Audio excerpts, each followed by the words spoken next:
Today we are going to discuss the treatment of ventricular fibrillation. So all of you should know the treatment of ventricular fibrillation. It is very important because ventricular emergency fibrillation is usually an emergency. So most of the patients who will come to you with, who present with ventricular fibrillation, so they are most of them, they're hemodynamically unstable. And some of them, they can also get a cardiac arrest. Okay, so one of the most common causes of cardiac arrest is in fact ventricular fibrillation. So if you find that the patient is unresponsive, okay, so, and as I had told you earlier, so in an unresponsive adult, so the most important, you should go for the BLS, that is the basic life support, in which already I have discussed these in the when I was talking about CPR, activation of the emergency response system. Start CPR, that is you start with the chest compressions, okay, 100 to 120 chest compressions per minute. And after every 30 chest compressions, give 2 breaths, okay, rescuer breaths. And then as soon as the AED is available, automated external defibrillator is available, you have to carry out the rapid defibrillation. These were the first 3 BLS steps which I had discussed with you all. Okay, so if the patient, you find out, after attaching the ECG, in case the patient has come to you in the hospital, and after attaching the ECG, okay, so you find that the rhythm, okay, so you find that the rhythm, the patient is having this ventricular fibrillation. I'll just show you how does this is the ECG showing a ventricular fibrillation. So remember, as soon as you find that this patient has got ventricular fibrillation is a shockable rhythm. Shockable rhythm means this is one of the conditions in which we use the defibrillator. Okay, so we use the defibrillator to deliver shocks. Okay, and by delivering shocks, usually this rhythm, it can convert back to the normal sinus rhythm. So such type of rhythms are called as shockable rhythms.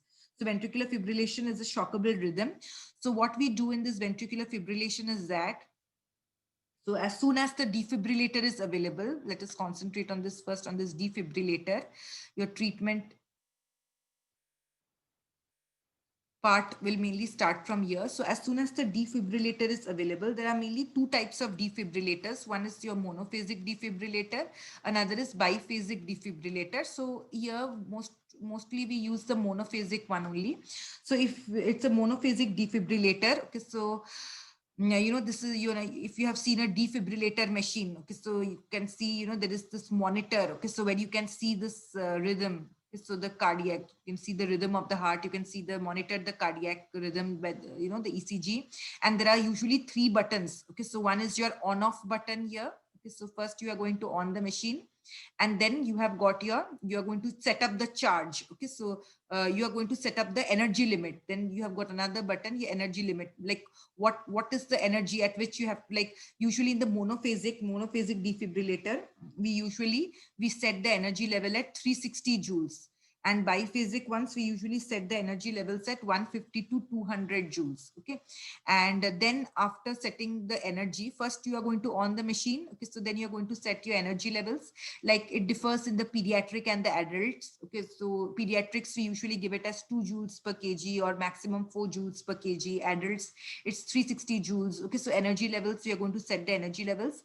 Then there is another button. Okay, so that is the charge button. So once you charge it, so that particular, it will be shown here that suppose whatever energy level you have selected, so the machine will be charged to that. And then there is a shock button. Okay, so after the machine is charged, you are going to press this shock button, and then the shock will be delivered to that person. So how is the shock delivered to the person? So usually attached to this machine, this is the monitor or whatever it is. Okay, so monitor. Okay, so attached to this monitor, okay, so there are 2 pads. Okay, so like this, there are 2 pads. Okay, so let us just say this is the patient. Okay, this is the patient. This is the sternum. Okay, and let us say this is the heart. Just a rough diagram. Right, so where are these electrodes to be placed, these pads, to be placed, these pads, or you say paddles. In certain cases there are some patch like pads type thing is there, and certain fibrillators you can find these paddles. So usually on the paddles, on one paddle it is written, on the paddle only, if you look carefully, in one paddle it is written sternum. Okay, so another paddle it will be written apex. Okay, so like this, there will be two paddles. So accordingly, this first paddle, you have to place it on the right side. Okay, so on the sternum, it's on the right side. Here, mainly we place the first paddle. And the second paddle, we place it in the fifth intercostal space, okay, so in the apex of the heart. So these are the two places where you are going to place the paddles. So before placing the paddles, please don't switch on the shock button before placing the paddles. So first you on it, set your energy levels. Okay, usually before attaching the paddles on the under surface of the paddles, we apply a gel. So we apply a gel, we place the paddles, charge it, and then we switch on, we switch this shock button. When we switch this shock button, so accordingly the shock, it is going to be delivered. And whenever you are switching the shock button, so none of you should touch the patient, because that shock can be conducted to that person also. So no one should touch the patient. And the shock, just press the shock button, place it firmly, place the paddles firmly onto the surface of the patient, and then press the shock button and the shock will be delivered. Okay, so how much shock will be delivered? I told you, if you're using monophasic one, 360 joules. If you're using biphasic ones, 150 to 200 joules. And immediately you are giving the CPR. Okay, so immediately the patient became unresponsive. You gave the CPR, you did this defibrillation, and again you continue with the CPR. It is to be followed with the CPR immediately before checking the rhythm. This rhythm, it has to be checked after 2 minutes. So you continue giving the CPR for 2 minutes, and then after 2 minutes, just pause briefly and check for the rhythm. So here is the rhythm. So you check whether the rhythm, it has come back to the normal sinus rhythm, or is it still the same. If still the ventricular tachycardia or ventricular fibrillation persists, remember this shocks. Okay, so this shockable rhythm are mainly, the two rhythms are mainly shockable rhythms. One is your ventricular fibrillation, another is your ventricular tachycardia, pulseless ventricular tachycardia. So these two are mainly the shockable rhythms, which if you find, you can deliver the shocks. Okay, so if you find that the rhythm has come back to the normal, then you can, you can pause there, no need of delivering further shocks. But if you find that the VT or the VF persists, then again you have to give the second shock. Okay, so of the same energy, how much you gave, 360 joules. Okay, and then again you have to resume CPR and continue for 2 minutes, and then check the rhythm, and you have to keep on continuing this till you get a normal, your rhythm comes back to normal.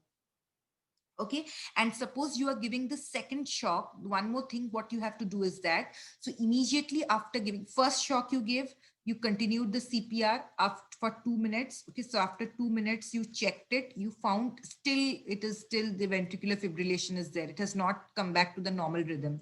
So in this case, again you give the shock. After giving the second shock, you give a drug, that is, all of you must be knowing which drug you have to give, that is your adrenaline. This is given after the second shock.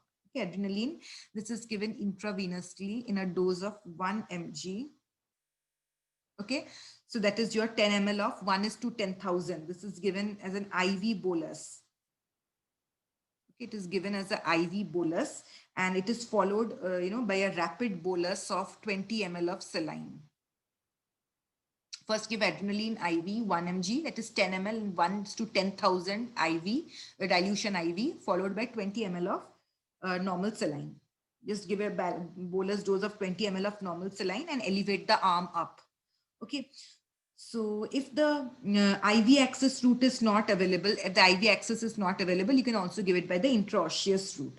Okay, and if it still persists, then you continue giving the shocks. Okay, you continue giving the shocks every 2 minutes. Remember, you continue giving the shock every 2 minutes, and you repeat adrenaline. Okay, so you have to continue giving the shocks every 2 minutes, and you repeat adrenaline. Okay, so every 3 to 5 minutes, if this ventricular tachycardia or ventricular fibrillation persists. Okay, so, and what about how many doses of adrenaline you should give? So maximum, usually we give 2 doses. The first dose of adrenaline is given after the second shock, and then again after third shock, again you after 3 to 5 minutes, again you give adrenaline. So even after giving 2 doses of adrenaline, if still the VT or the VF persists, we are going to administer an antiarrhythmic drug, that is your amiodarone. I'll again write it down again. last, I'll just explain it to you again properly. We are going to administer amiodarone again, and here we are going to give 300 mg IV. If you do remember earlier doses which we were using, ventricular tachycardia and all, that was 150 mg we were giving, isn't it? So here we are going to give 300 mg IV, okay, bolus, and this is going to be followed by 150 mg after 3 to 5 minutes. Okay, and still if the ventricular tachycardia or ventricular fibrillation persists, then you start the amiodarone infusion. And if amiodarone is not available, what is the other drug which we usually give when amiodarone is not available? That is lidocaine. Okay, and here the dose of lidocaine, as I had told you, it is 1 to 1.5 milligrams per kg IV bolus. And still if it is persisting, then you give an additional dose of 0.5 mg per kg IV push. And again, it may be administered at 5 to 10 intervals. Maximum dose 3 mg per kg. I'll let it down again, okay? So this is what is their treatment. I repeat it once again since it has become. So for what did I say you? First, you give the defibrillation. As soon as the defibrillator is available, this is a treatment of ventricular fibrillation. Very, very important. Ventricular fibrillation and treatment of pulseless ventricular tachycardia. So defibrillator, so you just write like this, that if it's a monophasic defibrillator, we usually give the patient 360 joules and we just continue with the CPR. Okay, and then after 2 minutes, we check for the rhythm. So if the rhythm has reversed to the normal sinus rhythm, then no need of giving any further shocks. But if still, you know, the VT or the VF persists, so what are we going to do? We are going to deliver the second shock after 2 minutes. And after giving the second shock, we usually give adrenaline. How much we give? 1 mg, 1:10,000 dilution. Okay, so this is given by the IV route followed by 20 ml of normal saline. Okay, so again, you know, after the second shock, we keep on, we continue. CPR, we are not going to pause it. Okay, so CPR, we continue. Okay, so again, the same thing. After 2 minutes, you're going to check. If not, you're going to give the third shock. Then again, give adrenaline. After giving 2 doses of adrenaline, still it has not you know, you still have the ventricular fibrillation or ventricular tachycardia. Then next, which drug you are going to give? Okay, so you are going to give this drug amiodarone. Okay, so this we are going to give 300 mg, okay, so bolus, IV route, obviously by the IV route. Okay, so then it is going to be followed by 150 mg after how much minutes? After, usually we give it after 5 minutes. If amiodarone is not available, in case if this drug or, okay, so if this drug is not available, you can go for lidocaine. How much are you going to give this? You're going to give this 1 to 1.5 kg milligrams per kg IV bolus. So approximately it comes out to be 60 to 70 mg. Okay, so if it still persists, then you can give additional doses, IV push. Okay, so administered at 5 to 10 minutes intervals. Okay, so you can give additional doses of 30 mg or, you know, 0.5 to 0.75 mg per kg. You're going to give it by the IV route. IV push may be administered at 5 to 10 minutes interval. Okay, so to a maximum, you can give it at 3 mg per kg. Okay, so if still, you know, still it persists, then you look for the causes, if there are any reversible causes of if VT or VF persists. Okay. So if pulse is present, if organized electrical activity is seen during brief pause in the compressions every 2 minutes, then check for the pulse. If the pulse is present, then you can start the post-resuscitation care. If the pulse is not present, then you continue CPR. So you continue CPR and switch to non-shockable rhythm sequence if the VT or VF disappears. Okay. So this is your treatment of ventricular fibrillation, very important. Very important for your practical knowledge also. This all of you should know. And one more I just want to tell you, that is about the pulse shock, you know, non-shockable rhythms. This one was important. Then talking about the non-shockable rhythms, I'll tell you one instance, you know, one place where you cannot deliver, you know, this shocks are not going to help. That is your pulseless electrical activity. Okay, so what do you understand by pulseless electrical activity? So any idea? Okay, so what do you understand by pulseless electrical activity? From the name only you can understand. Here the pulse is absent. Okay, so but the electrical activity, okay, so that is present. Okay, so the patients, when you look at the ECG, okay, you'll find a normal ECG, but you're not going to find any pulse. Okay, so the cardiac electrical activity is present, but the pulse is not present. Their myocardial contractions are very weak to produce a detectable pulse. Okay, so if the rhythm you find it is PEA, pulseless electrical activity, or you find asystole. Asystole means there is just a flat, like this, a line you get. Okay, so the heart is not contracting at all. Asystole. Remember, asystole patients, it turns out to be fatal if you don't give the CPR and adrenaline. Okay, so fast. Okay, so pulseless electrical activity and asystole, they usually turn out to be fatal if you don't start the CPR and don't give the adrenaline. So if the rhythm is this one, pulseless electrical activity, okay, so our asystole, so usually we give the CPR, okay, so for 2 minutes. Okay, so first, before the rhythm is repeated, rhythm is checked, and then we give adrenaline, okay, so 1 mg IV as soon as feasible. And again, we recheck the rhythm, okay, so after giving CPR for 2 minutes. Again, if still it persists, again, you continue giving CPR and you continue giving adrenaline, okay, so every 3 to 5 minutes. Okay, so if there is still no change, if there is a change in the rhythm, okay, so if you can find, from the aces to a little bit, the heart, there is some change, okay, so in the rhythm, immediately you check for the pulse. Okay, so if the pulse is present, okay, so you can check. If the pulse is present, you can start the post resuscitation care. But if the pulse is absent, then you continue. If the pulse is still absent, because if the pulse is still absent, you continue with your CPR.